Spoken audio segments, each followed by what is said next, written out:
Hello and welcome to the GM's Book Club, a podcast where we take a role-playing game, read it cover to cover, and rate, review, and discuss what we think about it. Oh, lots of hand gestures. I love it. It's like, woo. Cover to cover. It's like charades. I appreciate the listeners at home can't see us do charades to each other. So we're like, oh, it's a book.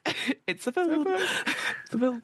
And my name is Fiona, and with me, as always, is my erstwhile co-host Hamilton, as we are going back to our GM Book Club series. Last time we did Eat the Reich, which is obviously punching Nazis as vampires in occupied France.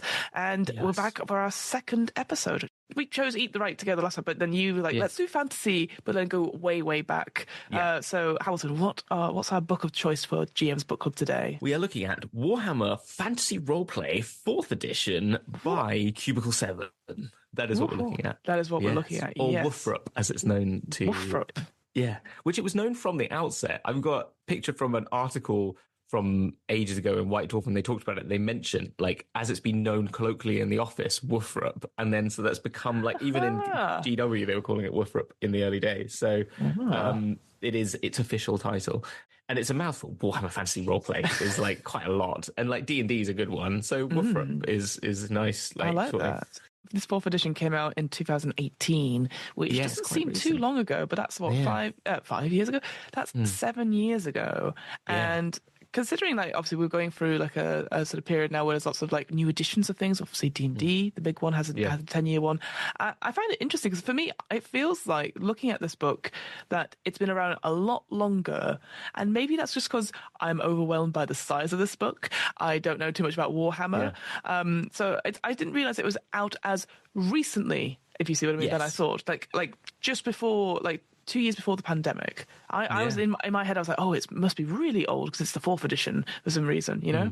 Yeah, no, I mean, like, the first edition was 86, I believe, off the top of my head. And then there would be the second and the first and second were done. First one was done by a complete different company. Second one was done by another one. And then third and fourth have both been Cubicle 7. Oh, no, fourth is the first time it's done by Cubicle 7, I believe. And second and third were done by the same company. Yes. I've got the whole bundle, which you probably have as well, from the Humble bundle they did a few years ago.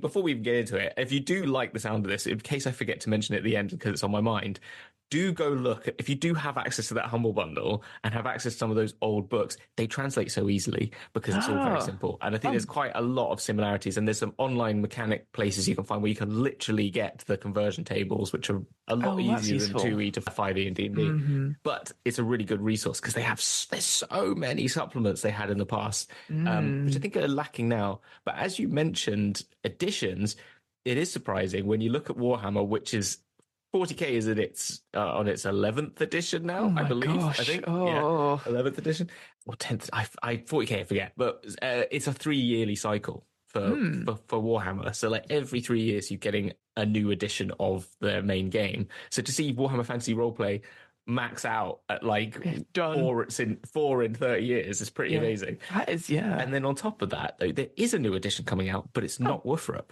Oh, what? It is, because Warhammer Fantasy, I'm going to get nerdy now. Warhammer Fantasy Roleplay is based off Warhammer Fantasy Battles, which is the game before Age of Sigmar. And so hence, in 2018, they killed Warhammer Fantasy. They died. You know, it blew up. The end times. The world ended. Everyone died.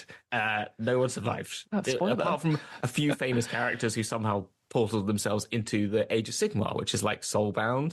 And so they have those editions. So they have Soulbound is kind of the new edition of it. But then they brought out the Old World recently, which is bringing back Warhammer Fantasy world, the old world as in like the Warhammer Fantasy world, again as a new game. And now there's going to be coming out this year, I believe, Old World role-playing game. The Old World role-playing system, I think it's called. Or Old Whoops. Oh, whoops. I like calling it Oh Whoops. Whoops, we didn't mean to blow up everyone. Yeah, exactly. Oh Whoops. And so, and that's coming out this year. And supposedly it's using a very similar thing, but it's going to be a lot light-hearted version because, spoiler alert, this is crunchy.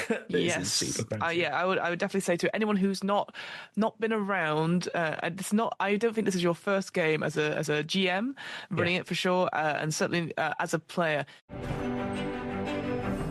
well, let's go into it. So I guess because you are the Warhammer expert, I will say, and I know you've done a little bit just then about like the different editions and stuff like that. But what is Warhammer Fantasy Roleplay in a nutshell, if you can? Like, what does it what's the sort of stories that we tell with it? Yeah, good question. So Warhammer Fantasy is like, it's built off the more like original D&D. It's like ideas, because like Warhammer, the fantasy world itself, is built as a supplement based off wanting to play battles in using D&D sort of system. So it's kind of built from that.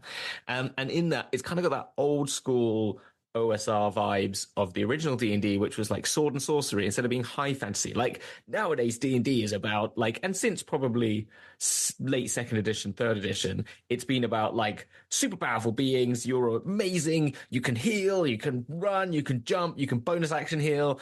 As much as I love that, I can't argue against it, because I find it really annoying that if you can't bonus action heal, but all those sorts of things. Yeah. Whilst Warhammer Fantasy is that trudging existence, and the fantasy realm is, it's a particularly the setting of this is like a sort of Prussian Germanic sort of pre-unification of Germany sort of setting, early Renaissance sort of period, because you've also got, and then set in a Europe generally, mimicry, and this focuses on that sort of empire, which is the sort of centered Central Europe sort of thing, and it's just like everything is grimy, everything is really dirty. It's like properly what that time was like. It tries to get that grunge into everything, and because of that, every single person, it's not Borg deadly, but it is definitely like you're gonna get infected, you're gonna get corrupted, you're probably gonna get sick, you're gonna lose a limb here or there. By the end of I've got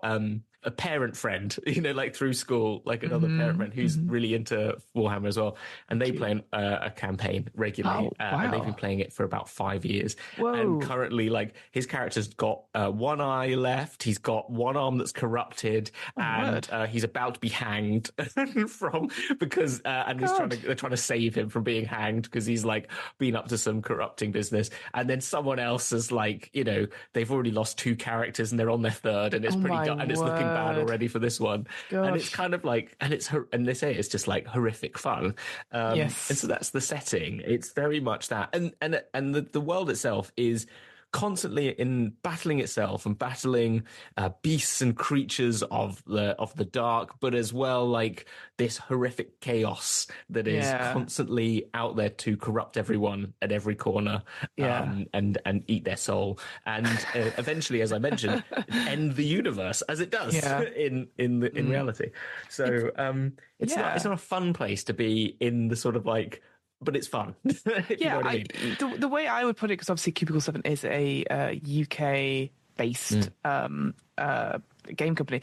And when I started playing like a couple of Warhammer related games, I realized, because at first I was like, oh, it's all a bit like hooray, Henry's, like, that's what I thought it was. But actually, when you play it, I realized that the humor style is a little bit of like a bit Monty Python, but also a lot of Blackadder. And so here, like the tagline here is a grim world of perilous adventure. Instantly, like, and I really think Blackadder goes forth. That sort of like, we're all in this together. And maybe that's more related to the later ones with Space Marines and all that sort of thing, and for the Emperor. But here it's like, definitely is, yeah. I feel like there is like definitely like you're all playing like very low level in society characters. You're not heroes. And here, it's like a really refreshing way of looking at like playing doom and gloom characters who do save the day, but at the cost of their own lives and won't be remembered. And I think there's something different about playing stories about that, where you're not big, exciting heroes. You are just, a rat catcher, a lawyer, a beggar, all these like seemingly unheroic like pursuits, perhaps because of like just the way the world is cruel and you have to be a bit more selfish and stuff. So I like being able to play with those ideas and have that kind of humor. It feels like if you really get into the role play of this, like you guys can have a really fun time about like those morally grey decisions and be like morally grey characters, but just from the off, it's not like, oh, we need to save the town. It's like, fine, we'll save the town, but better be worth all the money, otherwise I'm going to lose my other arm, that sort of thing. No, it's exactly that. And like, you're totally right. I didn't even mention it because it's super important to the whole of the Warhammer thing. It has got that British humor, I know other people have this humor, but it is that sort of like laughing in the face of adversity and that sort of camaraderie that you get of like just watching it all burn and sort of just all being together watching it and sort of I put in my video I did on this. I did a little video of this on my channel and I used that Monty Python where it's but a scratch, it's that kind of humor. 100%. Like you want to be like you've lost that arm but you just kind of keep going and it's got to be that it's Night Watch. It's the Night Watch in Discworld more than it is like, and you can obviously people do take Warhammer very seriously and cannot find the humor, but it is inherent within it. Like it is taking the piss out of all these things the whole time. There is a guy, and I forget his name. It's so there's one of the countries is called Tilea, right? Yes. And I want to get his name right. Give me 1 second. I want to find. Also, what I'll do, I'll quickly correct myself. But it's Cubicle 7 turns out it is an Irish company. I just wanted to quickly correct myself, just in case people go, wait, British, blah blah blah. So Cubicle 7 is an Irish company, but again, it's the same sort of humor of that sort of like down and out and sort of but punching up. I think, but it's based off the baseline of like Warhammer, which is a British like a UK made thing, GW. But it's that kind of 100%. But it has a character in Tilea called Leonardo de Merigliano, right? Yes. Right? Okay. And he is basically like Leonardo da Vinci, and he makes all these weird copters, but like super war machines and stuff like that. But it's kind of it's like the person is Leonardo di Merigliano, and it's like some ridiculously long name that no one can ever say. And he's making these weird contraptions, and it's very much, and like it's so on the nose at times, like about it. And it kind of works on all those sorts of worlds. And the fact that the corruption and they have the whole system of the church, the sort of the witch hunters and stuff like that. People can take that very seriously, but at the end of the day, they are also like terribly disorganized and can also be, and you can treat them in this way of like being kind of inept and sort of blind from beyond their thing. And so you can treat them in those more fun ways than the more serious ways than they are, I think is what sure. And because I think that for me is key for someone who has never played Warhammer like battles or has only got a very passing familiarity with stuff, like because it just when you say the word Warhammer, instead of thinking of the models, I'm just thinking of this whole IP, which I'm like, for me, I'm like, where do I even start? And I know that's very different, obviously, if you've grown up with it, if you're getting into it now, there's lots of different bits and pieces.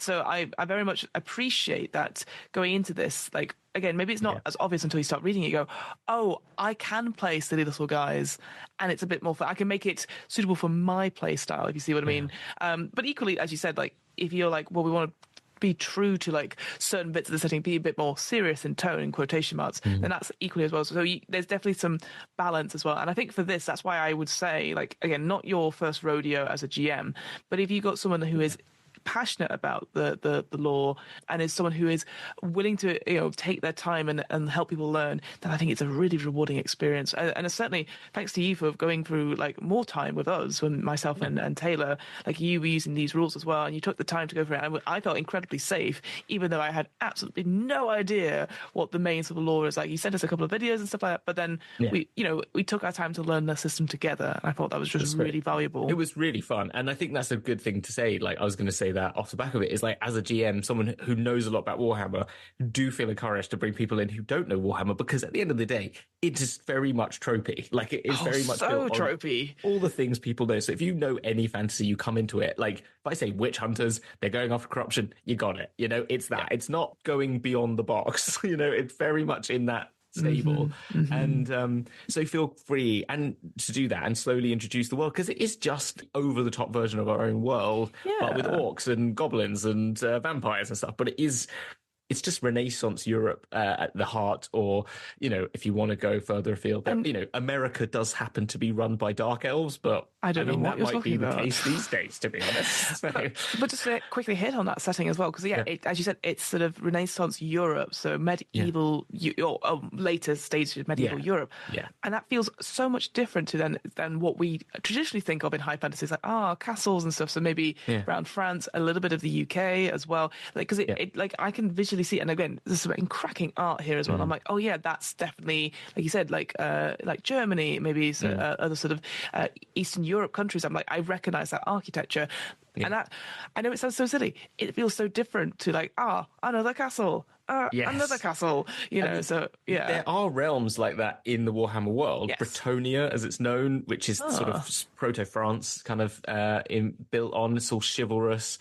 Horrific disparity between upper class and lower class. It's like, unlike the Empire is much more like cosmopolitan and like middle classes, whilst you go there it's knights and castles, and there's Lady of the Lake, there's literally a Lady of the Lake and literally a Holy Grail, and there's Grail Knights and everything like that. It's all very much that.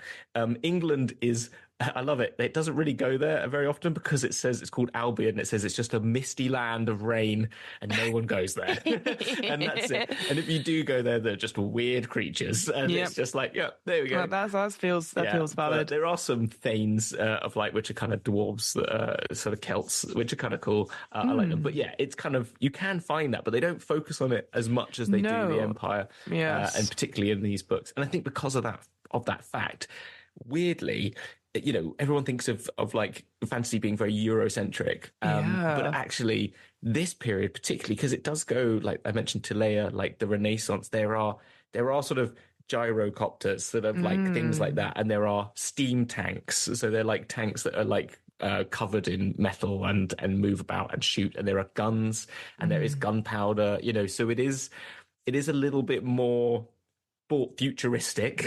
Yes. Than your one typical up from Sword and Sorcery. Sort of yeah, absolutely. Exactly. So looking at the book itself, so this particular edition is roughly, according to my PDF, 352 pages.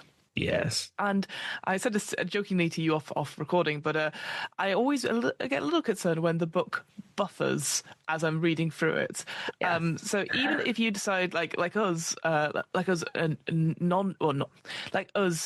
nerds are getting the PDF first before the actual book, because I know you've got the actual book with you, it is. I think, again, it's that something like, there's a lot to it. And it's broken down, I feel, into sort of big chapters of like the first 150 pages is creating a character, which I know we're going to do detail later.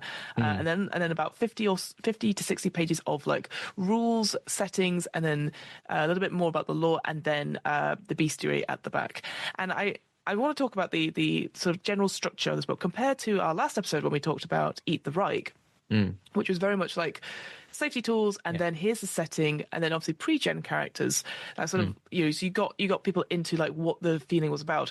Right up front, you have this character creation stuff, and for me, someone who isn't au fait with like the Warhammer stuff, I wish that there was a bit more of a primer than the one that is like towards the end, just so then I can read it, be like, that's where this is from. And even then, the primer itself, it's fine. It's just more. It does feel a bit of a scattergun approach of like, there's these places, and this is what the politics is like. But like, you know, and we've talked about this before. It's like, well, what are people like? What is everyday dress? What is like, you know, some story hooks, etc. like that. Just something to get you involved with the game. Because I feel like the character creation it's very fun. Don't get me wrong. But when there's 150 pages, and if I can imagine flicking back and forth, your wrists are going to get tired as you're trying to find 100%. Which talents are what and all that sort of thing. No, well, if you want a very quick 30-minute primer on all the worlds of the old world. I did a little video on that as well. You can find that.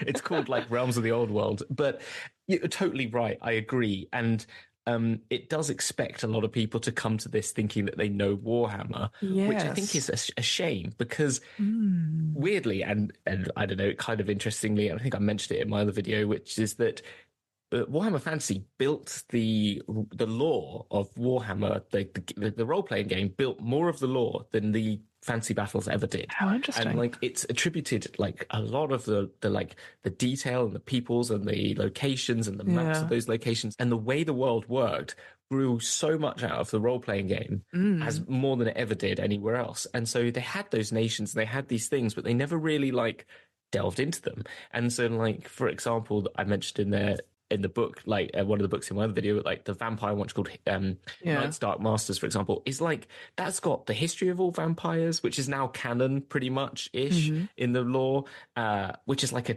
19-page sort of like lore background into vampires in the Warhammer universe. And they did ones on all the different countries, and they've gone into so much more depth and built all these weird characters I've told you about that I mentioned so far have all come, a lot of them have come out of this. So it's weird then that the edifice that built the lore more than the actual game doesn't have a lore primer.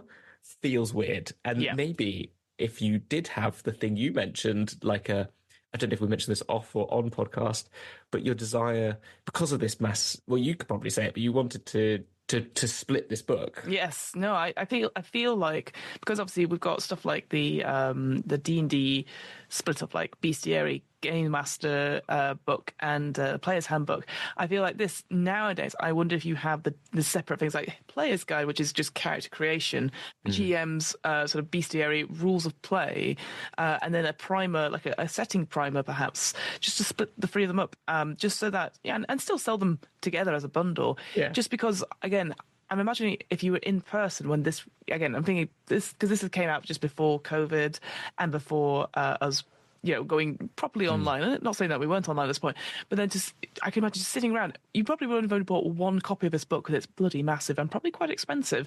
And then sharing it between 5 people, going around creating characters 5 times, and there's no way you could share this like easily because there's so much flipping back and forth, because there's so much customization.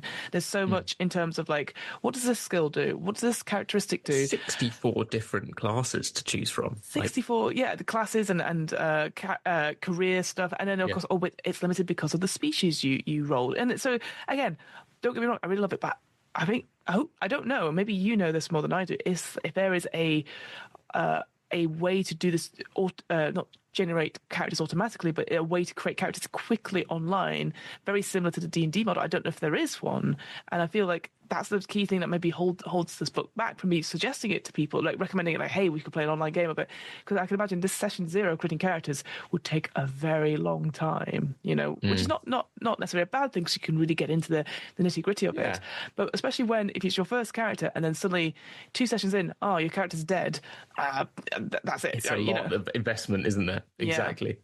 I think, as you said that, I totally agree, and I think maybe there would be the room then to expand into a lore primer better. I mean, maybe not go down the route of like the Planescape campaign box set, which came with like 7 different books. Maybe not the right move, but maybe at least like in the players one having a more simple primer, and then the DM's one having like a deeper primer on more things straight off the bat and stuff, and giving you, or maybe even have that as like a paperback thing in the middle that comes out and is like a gazetteer of like where you are and what you're doing, sort of thing. Could be quite cool. Shall we talk about then the character creation process? Because I think this is one of the more unique ways of creating a character than I've ever seen. I remember when we talked about it, this is one thing I would say. I'm a big fan of random tables. I'm a big fan of like just rolling and going, not that one this time. But what I love about this is 9 steps to this character creation, which is quite a few compared to other ones that we've covered. But what it does, it rewards you for taking the first roll. There are many ways to create your character, and it says like, hey, if you don't like it, you could change this around. If you roll your attributes rather than assign it in order, and if you're like, I want to change it around a bit, that's fine. But if you take the first offering, you get more XP to really customize it at the end. I just thought that was really interesting. I'd never experienced that. I think you called it in your video this embracing the chaos. Well, that's it, because it even mentions it. It says, like, as if the dark gods of chaos themselves applaud your acceptance of random chance. And that's when, and I said, like, literally when I read that, and it's on, like, it's the first page of character creation, I'm like, you totally get Warhammer, clearly, because that is the thing. Every turn you're going to be tempted by chaos. Like, it's there. It's the whole point. And so making that part of your character creation, that if you accept the will of chaos, then here's some extra boons for you. Because being corrupted can be beneficial to a certain extent, as much as it can be. And it speaks to me as someone who improvises, and I I'm very lucky that I get to play in quite a few actual plays. but then it requires me to generate a lot of different characters that aren't necessarily myself, even though they all end up being me, different shades of me. But I can imagine just sat there going like, oh God, I need to come up with like a really interesting character and obviously one that I want to play. What I love is like going like, okay, here's your choice that you've made. And I go, yeah, I can make that work. I can make that character work. And I appreciate the limited scope, because when you've got, as you said, 64 options, that, and then on top of that, you've got 167 talents and all that sort of thing. I'm just like going like that. Unless I sat down, and because it's that putting what you put in, you should be able to get out. But if there's a chance that suddenly just some really bad rolls and your character's dead after 2 sessions, I'm like, I'd rather roll it chance and like. Yeah. I guess what I'm trying to say is that it's more interesting to have a character who is like a very unusual hero. Like, like we always talk about like rat catchers and whatever, but if it's just like a very odd combination stuff, it's like, why this person has been selected for this quest? And that's always a much more interesting story. It's like, why this scene compared to other scenes, in improv? It's like, why this first date? Why this firing from a job? It's because something is different about it. And that's why I like, it's like, this character is different enough to catch your attention. And I just think as a viewing audience, you're like, oh yeah, I want to see this person. How did they survive this thing? I know that playstyle isn't for everyone, but for me, I'm like, ooh, absolutely. And so it's not even for the extra XP at the end to customize it to, it is like just that limited scope to be like, what is this character that I would never have picked in 1,000 years to play, Yeah, no, I totally agree. And sometimes, as you said, like sometimes it's nice just being given something and going like, didn't have to, it's like, now how am I going to figure this out? How am I going to play that? It's really fun. I totally agree with that. So no, it's a really good part of the system, and it does make, as you said, it's the fundamental part of like, it can be super overwhelming. When we did it I think recommend, and I think everyone does it anyway in most games, but I would recommend character creation being a group activity as much as possible. Yeah. And if you're the GM who's read a lot more about it, just asking your players, like, what are you trying to achieve? What do you want them to be? And then helping them find the talents and skills that will help match the sort of character they're trying to create. Because that's what we try to do together. And it does, on the careers, give you like recommended ones that are better. Yes. And even in that, it says there is particular skills and talents which you it says you do get, and you can then choose the other ones outside for twice the XP cost. Delete that from your mind. Ignore that. Just let your players get that as at cost, because I think that's unfair. And I think for the same reason, the ultimate adaptability of this game, the amount of choice that's available, is what's fundamentally great about it. And I think allowing you to make your absolutely wild creation, as it says, like it says, oh, elves don't believe in this certain god, so therefore they wouldn't be a priest of this, right? But it does also say, like, screw that. Talk to your GM if they want to do that as they could be a flagellant elf, why not? Or have, or whatever. So, like, I think that's really great. And it says that a lot, actually, which is really good. I think it kind of comes to you and says, hey, by the way, don't have to listen to us. It's here to help. I would say that throughout this whole book, it's very good at going like, here are some optional rules if you need to. And that's the thing. What I love about it is that, and then, again, I know we're jumping ahead a little bit, like the main mechanic is so straightforward. And if you've played any other D100 system, it is exactly the same thing. But then it goes, hey, if you want to add something, here's it. So it's almost like very modular, this rule system. So you can really customize it to things. But I guess the way it's presented, it feels very overwhelming. Like instantly, like, do I have to include all these things? And I think I appreciate what you said, is that it does say all the time, hey, this is your own game. Do whatever you need to do. And I very much appreciate that. I guess I wish it was a bit more obvious, but I guess it's because there's a lot of text that instantly gets hidden by the lots of text in that sense. But yeah, I think if you strip out, like if you separate stuff and strip it all out, then it literally is this, it just gives you that sort of license to be free and make the game your own, which other RPGs don't necessarily encourage or do. No, and that's what I love about this a lot. That's the things that I take away from this over a lot of other games, is exactly that. It's the optional rules, the pick and choosing of it. It can make it much more simple or much more difficult as you like, and which kind of gives a sense of replayability a bit, like, or as you're growing with your players to then up the ante at certain top points, or let's play the new campaign, let's bring this in, let's take that away. And actually, within all the sort of crunchiness, you said, the fundamental baseline, rolling a D100 roll under your skill, you've done it, is really great. You then add success levels, which is like when you roll, you then take the 10s and you minus the 10s from things to see how well you do something. So it's just like, if you have to get 95 and you roll 50, you've got 50 to 9, so you've got 4 success levels on that. Yeah. And then you use that against people when you're doing combat. And actually combat, as much as it is to a certain extent complicated, it's also relatively simple once you get a hang of it. Look, there's a lot of stuff to learn, but it's pretty much like rolling against people and then who gets the higher roll, basically. Who gets higher, a little bit of armor. And then you've got all these, and there's a few things, that's it, that comes into play. But once you know your numbers, like with D&D, once you know your numbers, you're on a roll, pun intended. Yeah, I definitely think, like, again, compared to, say, Eat the Reich, which is deliberately made to be like a 2 to 3 session repeatable game, I think you get a lot more, and I know it sounds very obvious, like, again, I'm very lucky that I run lots of games, but a lot of them are 1-shots or 2-shots, and the same with yourself. But having a longer campaign, so when you talked about your parent friend who's in a 5-year campaign of Warhammer Fantasy Roleplay, I'm like, damn, they're probably having a really good time because they know the rules. They've got the time to get to know them. And I think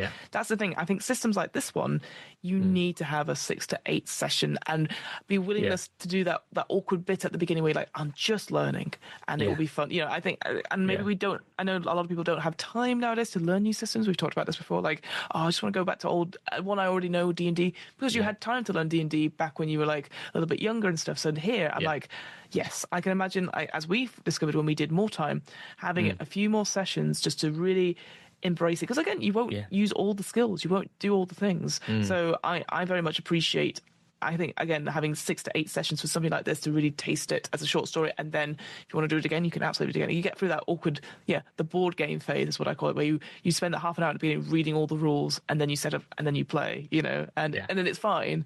But you need to have that little bit of prep and going in knowing that you need to give time to this, 100%. And I think be kind to yourself whilst playing it. It's going to be difficult at first. Like, first time you have to deal with injuries, it's difficult. It's like I have to take what damage what the roll was that hit me, and then I inverse it for where I've been damaged, or vice versa, like what I've written for them, and then how someone dies. Fuck, that's difficult. It's really hard to die. Which does bring me on to something else I do like about this system, which is the fate and resilience points. Yeah, because as we've said, you are playing very much everyday characters, but there's a part of you, there's something about you that's got basically plot armor, right?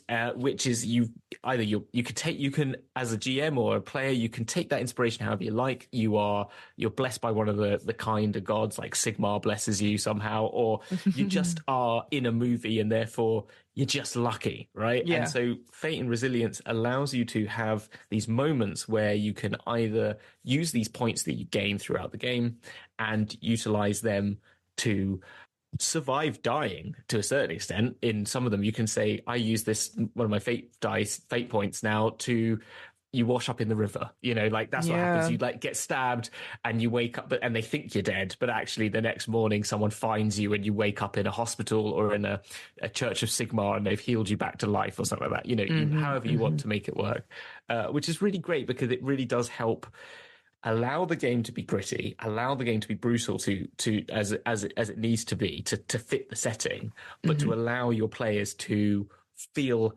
to a certain extent heroic, even though they're not, because they've been beaten up and nearly dead and left to die in the street, but they still survive somehow because of luck of the draw, and which is fair, because in your sort of Terry Pratchett's, the bumbling carrot somehow just doesn't die because he ducks out the way because someone mentions a squirrel at the right time. He goes, where? What? It's that kind exactly. So it kind of, I really like those things, and I think that's another thing it's not terribly unique. It's in other games, but it's something that's very cool and works really well in this. It's very cinematic that for the fate points, you have like 2 options of avoid death, and then how did that miss? And I just thought to myself, how cool. Again, the names of this words, and just looking at the the resilience as well. Like I deny you, so you don't develop a mutation, yes, or I will not fail. Where you choose the number instead, and it's just those cool moments. You go, no, I'm going to do this, and of course they're finite resources; they'll run out, and you can replenish them at some points, but. It's just a cool thing where you go, wait, I'm going to avoid this. And it's like, okay, how do you avoid it? And then, I just think it gives that flavor to the character stuff. Like, because, you said you will get damaged quite a bit. The physical and mental injuries table are brutal. And depending on where you've been hit as well, as again with the hit location you sort of mentioned earlier, giving that option to the players so that, they're not... I kind of joke when it's like, oh, your character's done for after 2 sessions, but like that's really unlucky if you spent all your stuff. But I just think it gives that creative license to the players so they can go out on their terms when they choose to, which is so important compared to other games where you might be like, oh, that's it. And different to other classic OSR games that I'm thinking like Dungeon Crawl Classics or Dungeon Classic Core, depending on which way the seas go. But essentially that is the same thing where you randomly generate all these characters and then you put them through like the funnel essentially of like there's level 0, you go through whatever dungeon it is and then they become level 1 at the outside. But because you created so characters, you're throwing them into the meat grinder and hoping for the best. Whereas here you can choose whether your character is the best because they avoid this death by whatever means. So 100%. What I like about it is the fact that it has this, when you said cinematic, and that's kind of what it came to in my mind, as I said, with plot armor, but it also, the resilience one, which I forgot to mention, is my idea of the Demon Slayer anime moment of you're down on the floor and you've got the voice in your head going, no, I deny you. Get up. Yes. Get up. Get up. Not like this. Not like this. So it's like, not like this and not today. All those kind of moments. And I think that's great. And I think it feels very theme appropriate for the way it's trying to build itself. 100%. So that's really fun. That is really fun. When you say, there is a lot of character creation, and I think we've mentioned a lot of it. I don't think we need to go into too detail, but is there a particular career or a couple of careers that you like gravitate to? I think everyone's going to gravitate to the rat catcher. I know. It's like, damn, you've taken that off the table. No, they mentioned the old world coming out. They said, don't worry, there's less careers, but there's definitely rat catcher, so don't worry. So funny. I really like that. Yeah, because I think again, like I said, there's 64 careers, but what I like is that there's not too much detail about each career. It's 64 pages, so that's quite good. But again, as you said, you break them down into classes. So you got these 8 classes as well. So I quite like how they are thematic. If you're like, I'm not totally sure what I'm going to be like, oh, sorry, I've rolled academic, and he goes, great. Here are the 8 academics. Like engineer, apothecary, lawyer, etc. None. I will say I was like, yeah, none sounds fun. Anything like that. I think. When I look at these, like what have we got here? I think none is the one I was going to pick one from every one. Let's say, so the academics, I'd pick a none for sure. Yeah. Burgers, obviously there's a rat catcher in there, but I think investigator or townsman is quite interesting. That feels more sort of a busybody, but I know that's not the case. Yeah. Courtiers, again, I love being a slimy advisor. That's always my go-to. But one career is just peasants. So instantly I'm like, Hedge Witch, that sounds fun. Hedge Witch, great. Yeah. River Woman, I like that. Yeah, I like River Woman as well. These are really cool, river pirates, but they're on really shitty boats, but they've got really cool hats. I like it. What I'd say as well, it's so good that you mentioned that actually. Again, it says, there's a little box that says hey, so some of these careers and the sub-careers, they have a gendered name, but you can play whatever you want. We don't care. Yeah. And I was like, and again, I know it sounds so silly, but that's the sort of thing that you would not have seen in previous editions at all, and I think it's just very subtle. Hey, you can be whatever you want. It's fine. Yeah. So don't feel like it says woman or chairperson or whatever. It's you can be whatever you want. So those are the ones that sort of stick out to me though, in terms of and that's purely from vibes. And that was the other thing I would say. I love, and I know it sounds really obvious, but each page, each career has an image, an illustration of what that class career is. Because I've looked in, and you do have it for, say, D&D, but not every single version of a beast, for example, in the bestiary, will have an image. We've looked at adventures which were it's a ring of some sort, and then you will find an interpretation of it later, and you're like, wow, that's a really beautiful ring. Why wasn't it in there? So I very much appreciate showing different flavors of the same character throughout, because easily they don't have to have it. But then obviously a lot of work has gone into like, hey, we need a representation of each one of these 64 careers. So and then again, it's an obvious choice, but I'm glad they do it, because not all books, RPG books, would demonstrate what that career was. No, I totally agree. I think there is a lot of art in this book in general, to be honest. And I think Warhammer's always been great. Games Workshop as a company, and in fact, Cubicle 7, in all the supplements they've made, they're very good at getting artists in and doing a lot of artwork. So it's really, it's even though it is a very text heavy book, they have fortunately peppered it with enough images to keep you going. 100%, yes. It's like it's just there for morale, I think, sometimes. Like, here you go, here's a picture. Pretty, keep going. Yeah. What about yourself? Do you have one? I like the one that's just called Protagonist. Yeah, well, that's great. They just live by their wits and their muscles and not generally fussy about the sort of work they do, which I think is like, but it's like, it just, what a funny name. I just like it. And it's also the name of the guy in Tenet. It's just, he's called the Protagonist. Oh, interesting. I like Huffer. I think that's a great name. Yeah. You pilot ships and boats through the most treacherous waters of the old world, but I just like the name that they're called Huffers. I just like the name. I like that. Good. It's a great, just, you kind of mentioned it. You could just be a villager. You could just be being a bailiff could be kind of interesting. Oh, yeah. Kind of like lawyers, bailiffs. People don't really like them generally, so you're kind of a hated individual as a general point. It's like making someone like a parking warden, which I think I would do for a warden version. Oh my goodness, yes, that'd be amazing. You park your coach, your horse here for 2 hours. Sorry, mate. Sorry, mate. Sorry. And the thing about them is you get a salary, which I think is hilarious. And you can't, and as I said, like, you can't escape the capitalist nightmare that is our real world, even in your fun time, which is fine. A lot of the skills and talents, there are hundreds, as you said, really worth looking at. But you get a lot from the name. Like, you don't, jump up, iron will, iron jaw, kingpin, lightning reflexes, menacing, mimic, orientation. You can just read the titles and be like, I kind of get what it is. Panhandle, you're like, I'm sorry, what? Yeah, what's that? You need to read that one, maybe, which is you are skilled beggar. You're like, okay, but you get like a charm test whenever you're begging for money. For example, riposte, you are melee when defending, you get benefits, for example, and stuff like that. So there's some really loads of things that can help you build thematically your character up, which I think I really love. One thing I would quickly say, just on the skills. So again, very similar to other D100 systems, so like Call of Cthulhu, there's a lot of skills, and they're split into basic and advanced. You got 25 basic skills and 20 advanced skills. The advanced skills don't necessarily appear on your sheet, which is probably good to tell your players, because you're like, wait, what does this mean? But I will say, I feel like, and maybe this is controversial of me, I don't know. Some of those skills, I think there are too specific that may never come up, such as consume alcohol. Now, obviously, I know you will be drinking alcohol, like, because of the time period and stuff like that, but I feel like, would you need a skill for that, or do you need a more general, like, constitution, check? That's the only thing. I feel like they're like, oh, that's a fun thing to do. But then, as I've discovered in other games, I think because you very kindly, I think in our multi one, you make us use consume alcohol. So we're like, oh, great. That's actually, that was fun to use that. But I remember, like, when we played it on Where, for example, someone was like, oh, I've got a consume alcohol skill. And they were trying to get them to roll. They wanted to roll it. And the GM was like, no, I'm not going to make you roll it. And I was like, if it's on the sheet, do it.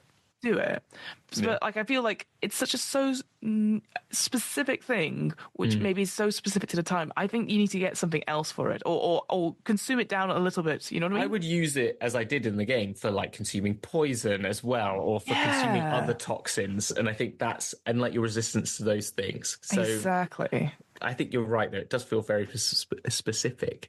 I think, though, when you say that, the generalizing it into a constitution skill, one of the things I do like, and again, I'm reiterating things in my video, I do think is good, is the breakdown of the baseline things that you have, like weapon skill, ballistic skill, is the splitting up of agility / dexterity into 3 different types of dexterity. Because, as I said in the thing, is like, if you're playing D&D and you've got a high dex skill, right, you are very much going to do well at drawing pictures. You're going to be very good at picking locks, and you'll be very good at backflipping. Yes. And as I said, like, I don't know, I know some artists that probably can backflip, but because I'm good at art does not necessarily mean myself. I could draw a picture. I ain't backflipping off that table very soon. But you know what? I like the idea. Hamilton's got his new Kickstarter, and he's a good artist. We need him for a bank job so he can backflip and also pick locks. Exactly. That's what I mean. It's like, it's kind of weird, right? And so I do how it to split this up into like initiative, which is a really cool thing because your initiative score comes with dexterity again in D&D, but in this you have an initiative which is separate, which talks about your mental dexterity, how quick you are off the bat to think and react to things, which is definitely different to your sleight of hand skill, which is a different skill, or your agility, which is much more about your physical presence and stuff like that.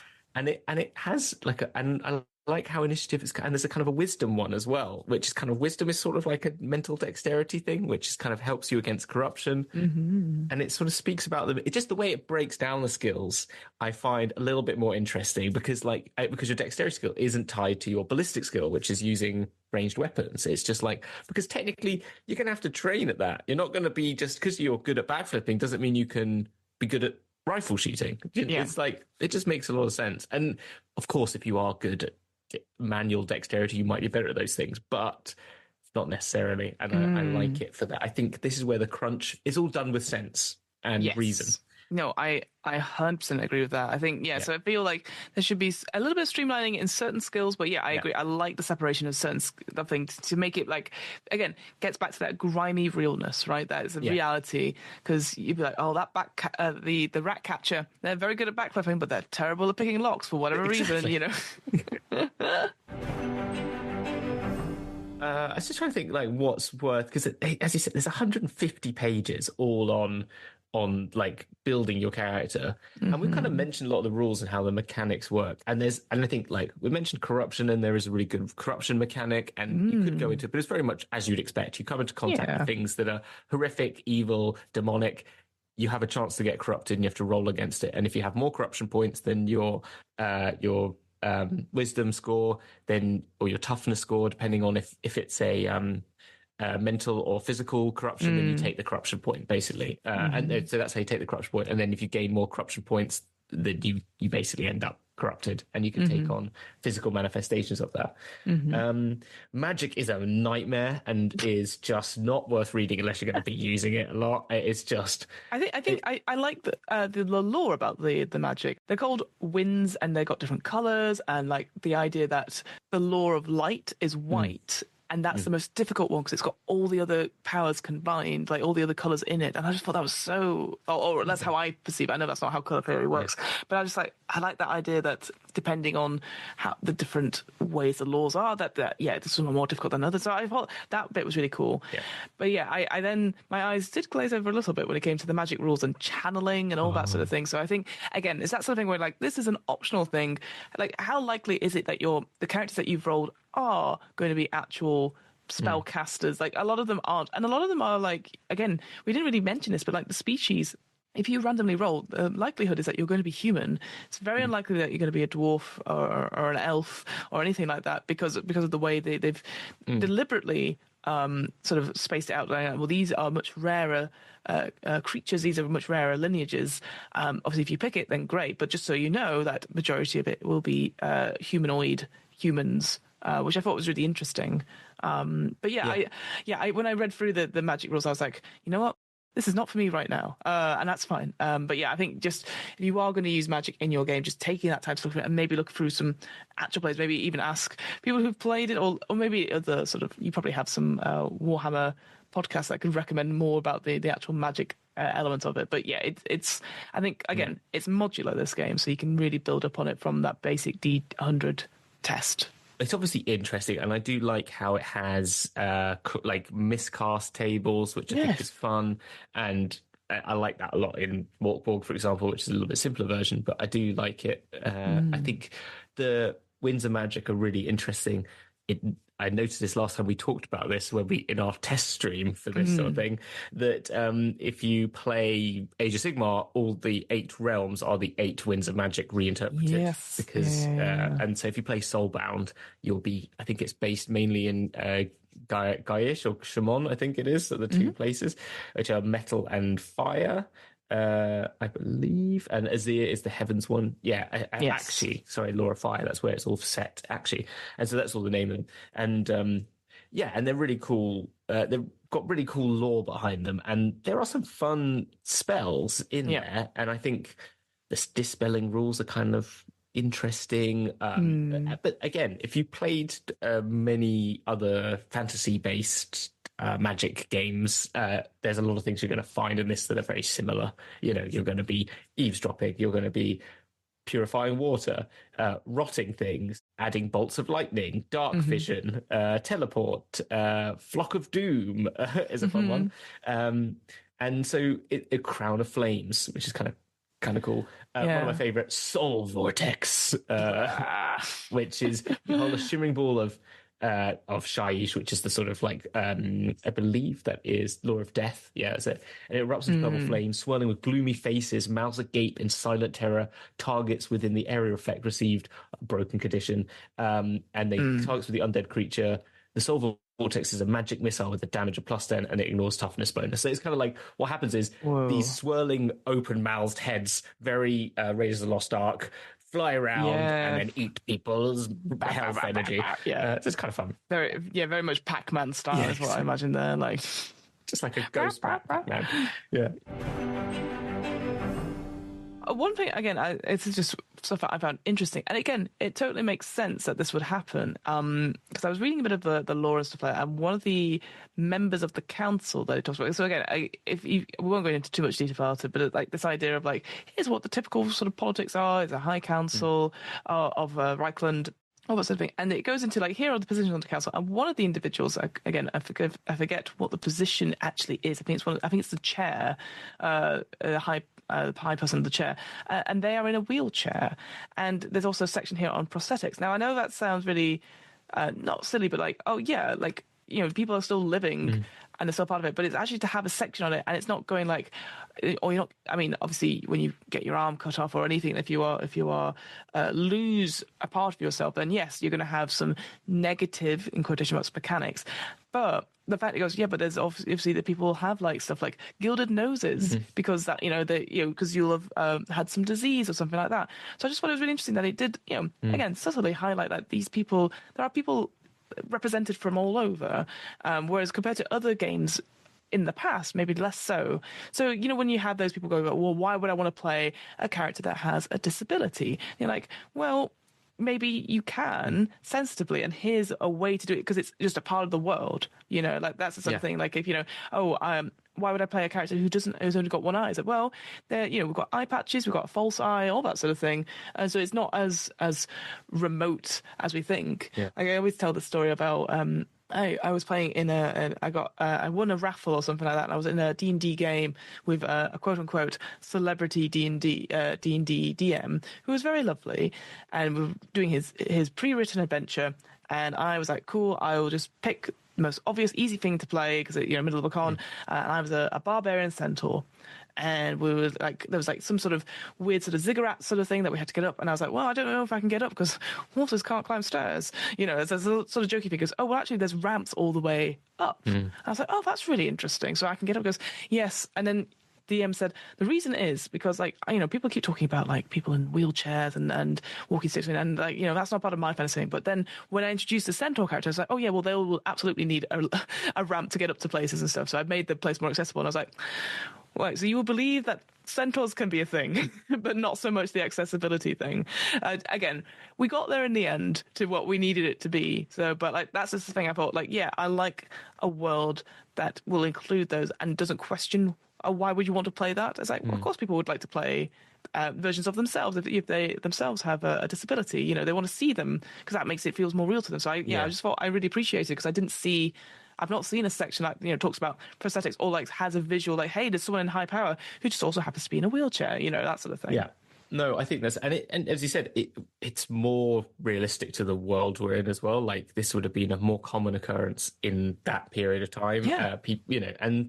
And yeah, I think one of the things it feels like for 2018, I know that doesn't seem, it's not that long ago, but in role-playing games, it's a lot's happened in that time. And to see this stuff being like optional rules, species as a term rather than races that we have in D&D. The way it sort of talks about like, well, you can ignore all that stuff anyway. Like, do what you need to do. Like, it doesn't matter if it says that this species has this particular like skill set or something like that. You can do whatever you like. It doesn't really matter.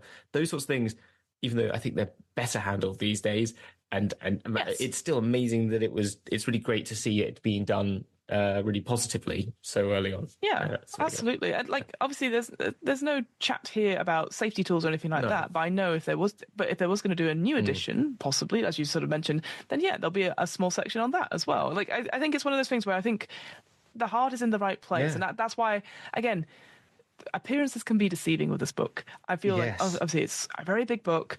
I'm like going like, oh, I don't think it's for me because it's quite overwhelming because considering what my tastes are, and because I'm not been into the Warhammer stuff, and I guess I have a certain view of it. But then reading it through, I'm actually going, actually there are bits in this which I really like, and it's up to me to take the time to read it. So I do think maybe it suffers a little bit from a certain like don't judge the book by its cover sort of thing. Yeah. Because I will say, like, again, that, like I said, I really enjoy the art, but it's kind of like what you're saying about that Terry Pratchett thing. Like the original Terry Pratchett book covers, for me, I really didn't like. I found them way too busy, very brown, and I was like, oh no. And there was just something about kind it where I couldn't get my head into it. Very bawdy. Therefore, I missed out on a lot of quite a number of Terry Pratchett, and I feel silly now because I've read a couple recently, and I'm like, what have I been missing? So I don't get it. Fun. This is exactly my humor, like Douglas Adams kind of humor. Yeah, absolutely. So I think that's the thing, is like going in with an open mind. If you want to, again, take your time with it. If that sort of thing, you've got to give it its due. And there's certain things like you said, like the magic. You go, here's a lot of spells. You're like, don't worry about that for now. And so I think my conclusion at the end of this is that there's lots of good stuff in it, and like you said, the modular stuff is really good. I think a definite update is needed, but I don't think it's to change the rules too much. I think it's more about this layout, maybe making it a little bit more accessible. That's the only thing I could say. And like maybe change the character sheet so the wounds are on the front page rather than the back page, because that threw me for a long time. Yes, like, where are my wounds? That's so true. Yes, the character sheet could do, because it's busy. It's double-sided, and it's got a lot. I think, and the other thing, and we mentioned this off podcast, the thing that I think they could do with definitely updating is monster stat blocks. You were saying, oh dear lord, the fact that it kind of gives you lore, like it gives you a nice good bit of lore, and then you get half of that space for, it's like you get a little bit saying all its like numbers, so all of its attributes, and then you get traits. Armor, infected, night vision, weapon +7, optional, disease, mutation, skittish, stealthy, tracker. What are they? Well, you go look for them, mate, yourself in the creature traits, and you're like, oh dear lord, it's so unwieldy. Because what you have to do is, if you're going to be running, so I've got the rats saved because we fought some rats. I was going to say, I'm on the rats bit as well. Yeah, and I'm like, okay, so I've got my clan rats, my storm vermin, my rat ogres. I then need to write down, I found out which ones they all had, but they had all very similar ones, fortunately. I had to write down notes on paper, like an old person. Like an old man. No. Like an old man, and write down what all those different traits meant, and have to remind myself to use them so regularly. Like, I'm just like, oh, it was just so difficult. It reminds me of like when we looked at the old Planescape stuff. Like it would you'd be like, here is this character's name, and then it'd be like, to me, a complete code. Oh, the code. And it was like, but they are female, they're Ganassi male, good aligned. It was all those sorts of things. Yeah, like, level whatever this, and I'm like, what the heck is that? Because again, it says it at the beginning, and I think this is it. It's very shorthand, these things. So I appreciate the shorthand of getting more creatures in. But you agree, like the trait stuff, because there's so many of them. You're like, oh my word, like, especially if you're doing a rat ogre, for example. I can see 1, 2, 3, 4, 5, 6 traits, and then there's some optional ones that you can add as well. So if you're like, I want to make it the big bad, you're like, oh god, you've got to. So you can't improvise. You have to do a little bit of prep if you're doing these big monster battles, I think. Oh, 100%. Oh yeah, like vampires, right? We had a vampire fight, the last one. They have 1, 2, 3, 4, 5 standard traits, and then 1, 2, 3, 4, 5, 6, 7, 8, 9, 10, 11, 12, 13, 14, 15, 16, 17, 18 optional traits. Bloody hell. 18 optional traits, which are not listed here.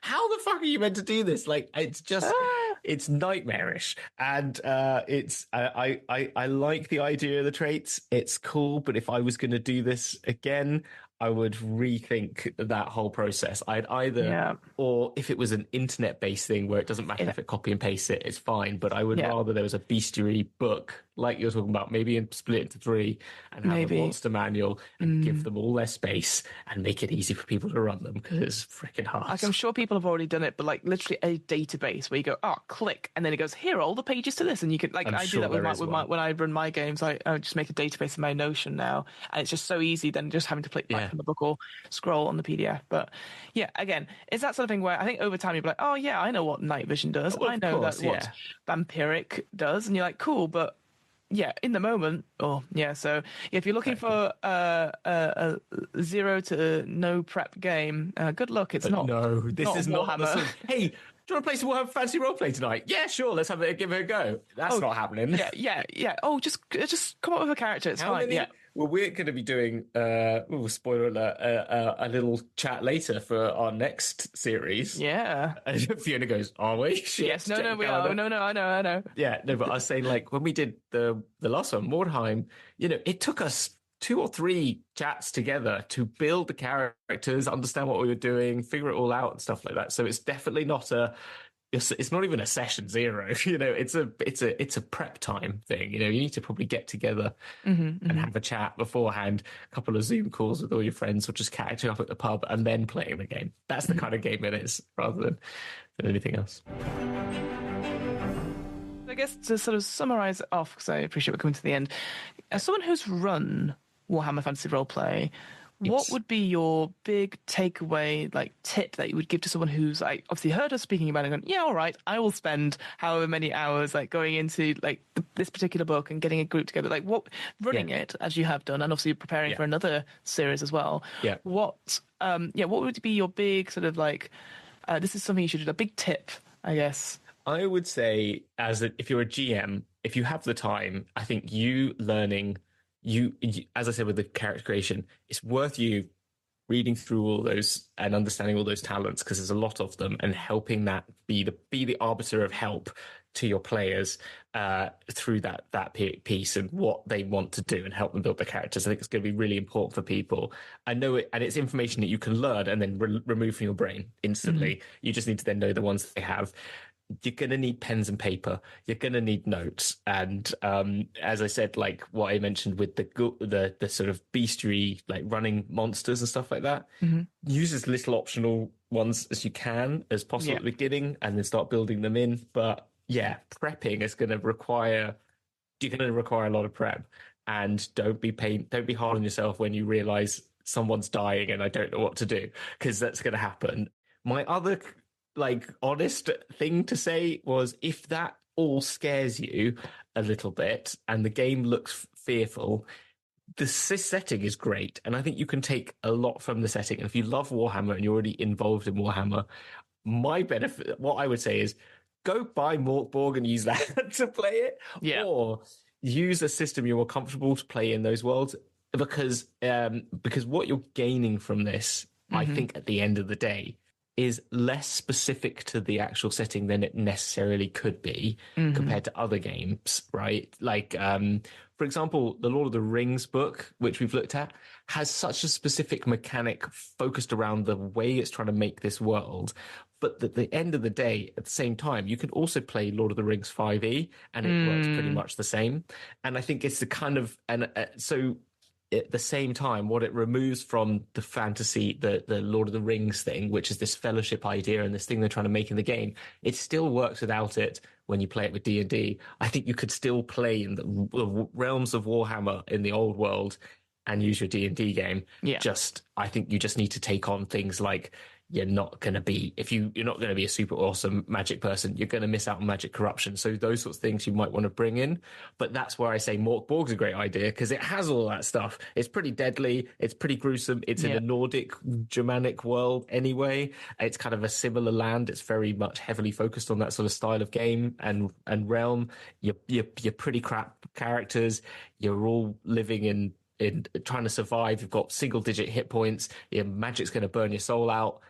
I think you could take, if it freaks you out, but you want to play I think don't be afraid to take other games. However, saying that, it's a really good system, and if you are willing to give it the time, I think you're going to get a lot out of it. I think it's very rewarding. I think that's the thing. I think that's the thing. Like I keep going back to the thing. It's the same for all RPGs, but I do think, when we're in a world where, we are lacking time, resources, and players who are interested, and convincing people to like, hey, we need to do more than one session. I've come around to this idea, like before I was like, yes, one shots for everything, because then people keep playing.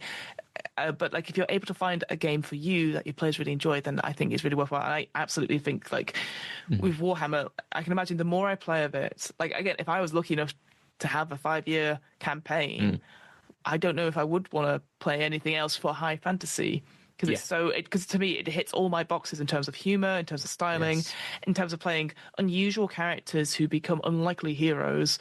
Yeah, tick, tick, tick. And I think that's the thing. Yeah. It's the more you play, I think you're right. When you said it right at the beginning, this is a book that's aimed at people who know Warhammer. And maybe that as a result, it suffers then, because then the audience, me as a new audience, would go, oh, no thanks, I don't know anything about Warhammer. But I can imagine, as we've discovered, playing it, I go, oh, that's really interesting, that's really cool. And me just learning and hearing about new things, which are brand new to me, and it gets me excited. It's that sort of thing where I'm learning for the first time, I'm experiencing Warhammer for the first time. So I guess that's my thing, is that I used to hate stuff like I remember like, I've played a little bit of Wrath and Glory and Soulbound and stuff like that. And I was like, and when I went in, I was like, well, I'm the only token girl at the table, and I don't know anything about things. But then I really loved it because of the humor, because of like the bits I was learning. It was me experiencing it for the first time, and I think there was a joy. I remember at the time that the GMs for both of those games, they were excited that I was excited. And I think that's the key thing we don't necessarily get anymore with certain games, and experiencing IP for the first time, that may not be for us. So yeah, that's my big takeaway from this, is that if you're able to get a long campaign and able to have someone who knows these things, again, it's a luxury, I appreciate, but willing to guide you through, you will get so much out of it. It feels so like, oh, wow, it's really different. And again, I shouldn't close myself off to it. Yeah, I think you're right. I think if I was I think that's one thing to say as well. Like, if you were coming at this and you've not played a fantasy game, or you are looking for a new fantasy system, and you said, like, I think there are equally crunchy systems out there that aren't as rewarding. So I think that's the thing. It's not like, oh, it's crunchy, therefore it's rewarding. Like, oh, because you've gone through this tribulation. There's so much to it that's really worthy and is worth your time. And as you said, like, it's a really good balance of actually simplicity and crunch in a way, and complexity, as well as, like, yes, the setting is really fun to be in. It's a really fun place to be running around and being in a fancy realm. If you like that sort of thing, and you're up for that sort of, like, it's going to be gritty, it's going to be funny, it's going to be silly, it's going to be dark, and terrible things are going to happen in front of you, but you're also going to laugh around the table at the same time. Yeah, as you said, rewarding is a really good word for it. And I think that's what I hear from this friend who plays it a lot. They seem to be having a whale of a time, and they play it every week pretty much doing this. And I totally agree. If I was going to do a home game, would it be the one I choose? I think if it wasn't for the fact that D&D is so prolific, it'd be hard to get people to do it. But if I could make a choice, I think this is definitely a really great system. How interesting. Yeah. That's really interesting. Yeah. Well, there you go. So that's our quick sort of chitty chat about a Warhammer Fantasy Roleplay. Thank you, Hamilton, for bringing this to the table. I think you give me the opportunity to talk more about it. Of course. Yeah, next time we're going to look at a game called Mothership, which is a sci-fi, also D100 system, actually, now that I think about it. And that is, it's interesting. It is sort of hot off the presses in the last 2 years or so, I believe. And there's a lot of chit-chat about it. It's, I think... Well, thanks to Quinn's quest. Thanks to Quinn's. Jesus Christ. Thanks to Quinn's quest. But also, like, for example, like, obviously, I know your big love is of Morkborg, and there's so many different interpretations of that now, so many different versions of it. I think Mothership is the same sort of deal, but with sci-fi. So yeah, a lot of more zines recently have come out about like different supplements and stuff. Well, they had Mothership months, didn't they? Which was didn't they on Kickstarter and or one of them? And it did super well. And I mean, Quinn's just turns up from board games just to do a bit of role playing and frickin' decimates the whole landscape. Yeah, suddenly it's like, everyone talks about Mothership. Yes, absolutely. It goes like Mothership, Slug Blaster. Everyone's like bloody, like, Jesus Christ, it's like the it's like the golden goose. If you're a TTRPG designer, it's like, Quinns, could you possibly talk about my game and talk about it in maybe nicer terms than you talked about Vaesen, because Vaesen did not come out well. No. I mean, like it was a very good review. Fair. It was a very fair. Yeah, I have no problem with it at all. But I think everyone else was like, "Wait, you don't like Vaesen?" And I was like, "Yeah, Vaesen. I love Vaesen for vibes, but I agree with exactly what he said." So he's totally right. And as someone who's not played it but read it, I like the pictures. Oh, I don't. I find that the setting, I don't vibe with as much. Sure. I must admit, because it's that sort of that Victorian London era. I'm not a big fan of. I've never been a fan of that era for some reason, and so that's fine. But I agree with the sort of like principle of what you're saying. The principle, right. And also running monsters. Like before, you were saying that the monsters in Warhammer Fantasy Roleplay, there's just like way too much. Like you have to find stuff. In Vaesen, it's like, what are your vibes? And you're like, no, you need to tell me, because I need vibes. I need more than vibes. You need to give me something more than wishy-washy vibes. So no, exactly. I definitely feel that as well. I don't need sort of Tenet style dialogue I can't hear. I need to know what you're saying. Oh, there you go. That was so yeah. Next time we're going to look at Mothership. Yes. But until then, you can go and check us out on all our various YouTube channels. Obviously, you've got Fueled by Chaos. I've got one of my rolling. There's all the links that's going to be in the episode show notes. And so there's, what do we say? Oh yeah, we have an outro for this. Do we? I don't remember. It's been a little while. It was on the flip side of the page, wasn't it? It's on the flip side of the page. Yes, of course. Okay. On the other side of the page, or like the flip side of the page. Yes. No, I remember. So sorry, it is a little bit cringe, but you know what? That's us. We're brilliant, but we're also cringe. So yeah, that. We're cringe and proud. Yeah, cringe and proud. Hashtag cringe and proud. With all that out of the way, thank you for joining us for this episode of the GM's Book Club. We'll see you next time for Mothership, but until then, we will see you on the flip side of the page. Seamless. So cool. Bye. Bye.